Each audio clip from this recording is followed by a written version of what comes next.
Welcome back to the Bible Investigation Bureau. In this exciting second episode of our series, we're diving deep into Scripture to uncover the compelling evidence about the true birth date of Jesus. Join us as we reveal truths hidden in the Bible that will change what you thought you knew. Scripture clues that establish the lunar month, week, and day of the conception of both John the Baptist and Yahusha the Messiah. The precise time of year that Zechariah was officiating as Cohen in the temple at Jerusalem is defined as occurring in the week division named Abiyah. As illustrated in the chart below, the entire 24-course division cycled 2 times throughout each year. The first 24 courses began on Abib 1 and ended in the autumn. Thus, each Cohen serves for 1 week on 2 yearly occasions. Zechariah's first course was during the 4th week of the 2nd lunar month, and his second course during the 4th week of the 8th lunar month. There are several reasons that establish the last day of the first course of Abiyah as when the angel Gabriel appeared to Zechariah. Elizabeth, cousin of Mary, conceived Yahuchanan the day Zechariah returned home at the end of his week's service in the temple. This was the last day of the last week of the 2nd lunar month. The full new moon is always witnessed on the last night of the month. The changing of the Cohen courses always occurred at the end of the 7th-day Sabbath, after sundown. So, Zechariah would have made his way home on the last day of the 2nd lunar month between the Sabbath and the new moon day. Please recognize the intent of Gabriel's 2 detailed visits were designed to show forth that both Elizabeth and Mary's pregnancies were to be miracles from the Most High. Elizabeth was defined as elderly, meaning she was well past having a monthly ovulation cycle. So the miracle of Elizabeth's pregnancy did not require a hit or misconception. It says in Luke 1:23, "As soon as the days of his service were completed, Zechariah departed to his own house." Remember, it had been the greatest desire of both Zechariah and Elizabeth to have a child of their own. So from this detail, we can know that he was on a mission of the Most High to fulfill the pending promise on the very evening of his arrival home. This view is supported in verse 24 where it says, "After those days Elizabeth conceived." After what days? The weekly course of Abiyah. Therefore there can be no speculation but full assurance that Gabriel's miracle visit was fulfilled the very night Zechariah arrived home. Thus, Elizabeth conceived according to the promise. Praise Yahweh. At first glance in Luke 1:26, the reference to the 6th month appears to be referring to the 6th lunar month of the year, but it is not.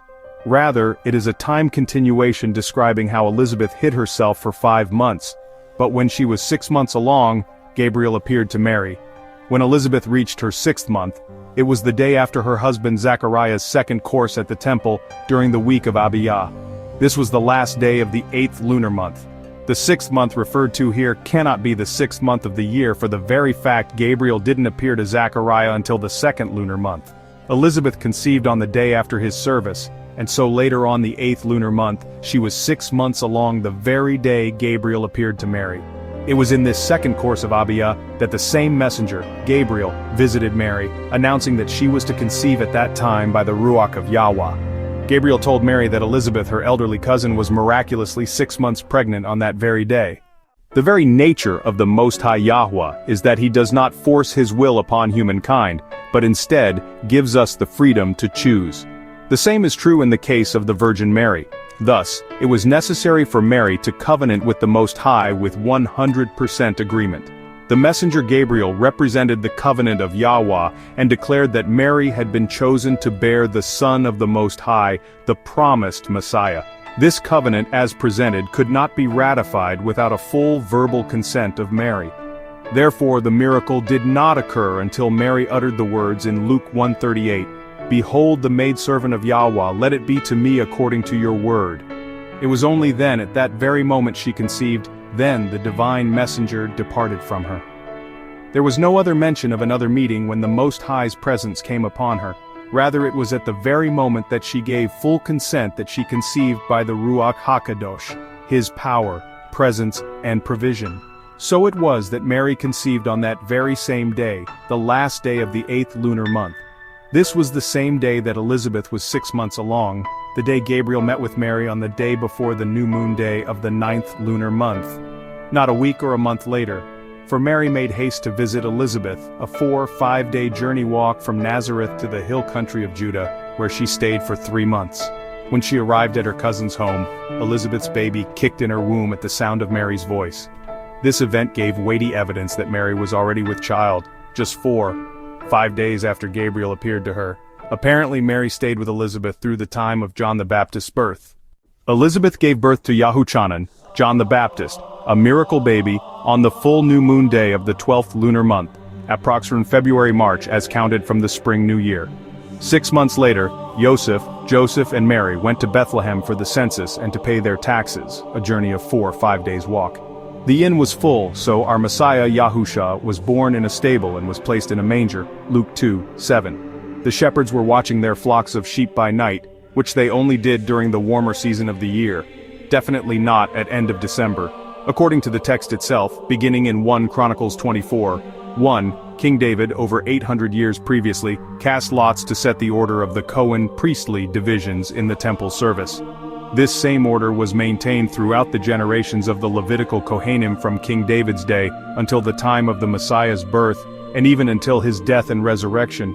We know this same order was maintained consistently for 847 years because the narrative we just read in Luke identifies that Gabriel, the messenger of Yahweh, spoke with Zechariah during his Cohen service in the temple, in the division of Abia, suggesting the consistent time continuum of the order of division set forth by King David.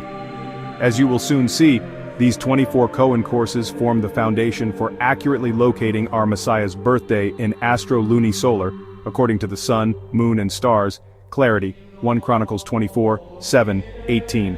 Together with the narrative in Luke 1:2, they indicate the month and the exact week and day of our Messiah's birth. Utilizing the clues given in Luke 1:5 above, Zechariah served in the first apartment of the temple under the Cohen priestly division of Abia. From 1 Chronicles 24:7-18, we discover that there were 24 Cohen divisions designed to occur twice yearly.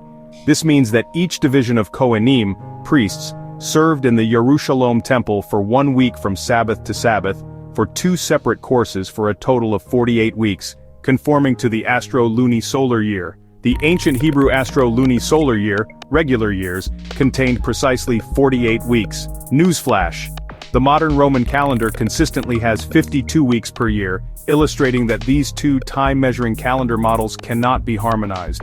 Only the ancient Hebrew calendar was utilized from the time of King David to the birth of the Messiah, while Israel was obedient. The year's first course began on Rosh Hashanah, New Year's Day, in spring, Abib Aviv 1, the full moon as new moon day, of the first lunar month. This can begin any time in late March to late April, when the full moon, as the new moon, arises in the constellation of Bethula, Virgo, by night, announcing the new year will begin the following morning at sunrise. Please note that the lunar phases have historically designated the start of years, months, weeks, seventh-day Sabbaths, feast days, and the demarcation of all days of the lunar months among the ancient Hebrews. And although the rabbinical and Karaite Jews today continue to utilize a new moon day to locate feast days, both sects no longer utilize the ordained full moon as their new moon, and are therefore off by a minimum of 15 days to a maximum of 45 days for all their feast days. That wraps up episode 2, but don't go anywhere. In episode 3, we'll unveil powerful, undeniable proof revealing the exact date Jesus was truly born. It's time to challenge everything you thought you knew with fresh eyes. The Bible Investigation Bureau is on a mission to uncover the hidden truths buried beneath centuries of accepted beliefs. Stay tuned, the real story is about to be revealed.